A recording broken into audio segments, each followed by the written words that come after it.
एक कंगन। ईश्वर चंद्र विद्यासागर अपनी माँ से बहुत प्रेम करते थे। वे उनकी किसी भी बात को कभी नहीं टालते थे। एक दिन स्कूल से आने के बाद वे अपने घर के आंगन में बैठे पढ़ रहे थे। तभी किसी ने दरवाजा खटखटाया। जब उन्होंने दरवाजा खोला तो देखा कि एक बूढ़ी महिला दरवाजे पर खड़ी थी। उसके कपड़े फटे हुए थे, अत्यधिक परेशान लग रही थी। उस वृद्ध महिला ने ईश्वर चंद्र विद्यासागर से कहा, बेटा मुझे कुछ खाने को दे दो, मैं बहुत भूखी हूँ। 2 दिनों से मैंने कुछ भी नहीं खाया।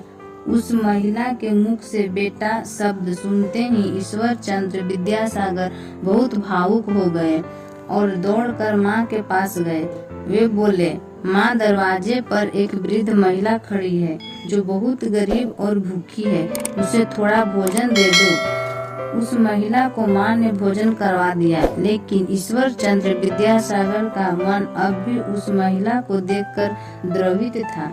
इसलिए उन्होंने अपनी माँ से आग्रह किया, माँ इसे अपने हाथ का सोने का एक कंगन दे दो, जिससे इसे कुछ दिनों तक भूखा न रहना पड़े। मैं बड़ा होकर आपको 2 कंगन बनवा दूंगा। अपने बेटे का गरीबों के प्रति दया का भाव देखकर माँ भी भावुक हो गई और उन्होंने अपना एक कंगन उस महिला को दे दिया। वह वृद्ध दोनों को आशीर्वाद देती हुई चली गई। ईश्वर चंद्र विद्यासागर जब बड़े हुए तो उन्होंने एक दिन अपनी माँ से कहा, माँ चलो आज बाजार चलते हैं। मैंने बचपन में आपको जो कंगन दिलवाने का वादा किया था वो आपको आज दिलवा देता हूँ। यह सुनकर माँ हंसी और बोली, बेटा मैं तो अब बूढ़ी हो गई हूँ, सोने के कंगन लेकर क्या करूँगी। अगर तुम मुझे कुछ देना ही चाहते हो तो कोलकाता में गरीब लोगों के इलाज के लिए एक अस्पताल बनवा दो और गरीब बच्चों के लिए एक स्कूल खुलवा दो। इससे गरीबों का इलाज हो सकेगा और धन के अभाव के कारण जो बच्चे स्कूल नहीं जा पाते और इधर उधर घूमते रहते हैं उनका जीवन सुधर जाएगा। ईश्वर चंद्र विद्यासागर ने अपनी माँ की आज्ञा का पालन किया। यह पुरुष आगे चलकर एक महान समाज सुधारक के रूप में देश भर में यह सच्ची कहानी है चेक गणराज्य के प्रयाग शहर की। वहाँ एक गरीब परिवार रहता था जिसमें एक छोटा बच्चा था। पिताजी मोची का काम करते थे तथा मैं गृहिणी थी। वह छोटा बच्चा स्कूल जाता था, किंतु छुट्टी के दिन वह अपने पिता के काम में मदद करता था। एक दिन उस बच्चे ने पिता के साथ काम करते समय एक जूते का तला चिपकाया और पिताजी से पूछने लगा, पिताजी क्या मैं इसमें कील ठोक दूं? पिताजी ने जवाब दिया, नहीं बेटा इतनी जल्दी नहीं, पहले इसे सूखकर चिपक जाने दो। जल्दबाजी करने से जूते का तला 2-4 दिनों में ही फिर से अलग हो जाएगा। जो काम करो ढंग से करो, अच्छा करो और पूरी लगन से करो। इस तरह छुट्टी के दिन वह बालक अपने पिता के साथ जाता और लगन से काम सीखता। जब वह थोड़ा बड़ा हुआ तो उसने सड़क के किनारे एक पेड़ के नीचे काम के लिए एक जगह खोज ली। वह सड़क पर जूते पॉलिश करता तथा मरम्मत करता था।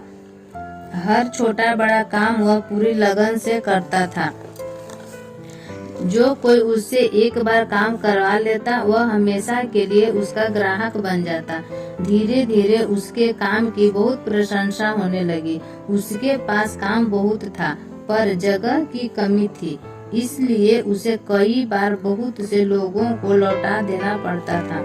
एक दोस्त ने उसे सलाह दी कि बाजार में एक दुकान खाली है, वह उसे किराए पर ले लो। उसने सलाह मानकर वह दुकान किराए पर ले ली। जूते रखने के लिए अब स्थान की कमी न रही। मदद के लिए उसने 1-2 आदमी भी रख लिया। काम जितना भी ज्यादा क्यों न हो, वह जल्दबाजी नहीं करता था। पिताजी की सीख को उसने जीवन का मूल मंत्र बना लिया था। वह जितना भी काम करता ढंग से करता था।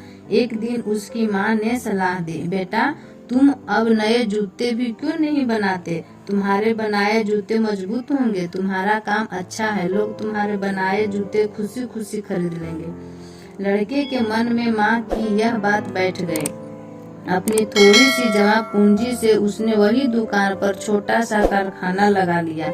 उसकी लगन, ईमानदारी और मेहनत के कारण जूतों की गुणवत्ता बढ़ती गई, जिसके कारण उनका नाम प्रसिद्ध होता गया। उसकी प्रसिद्धि के साथ साथ कारखानों की संख्या भी बढ़ती गई। लोग उसके जूतों को उसी के नाम से जानने लगे। आप जानना चाहेंगे उस लड़के का नाम?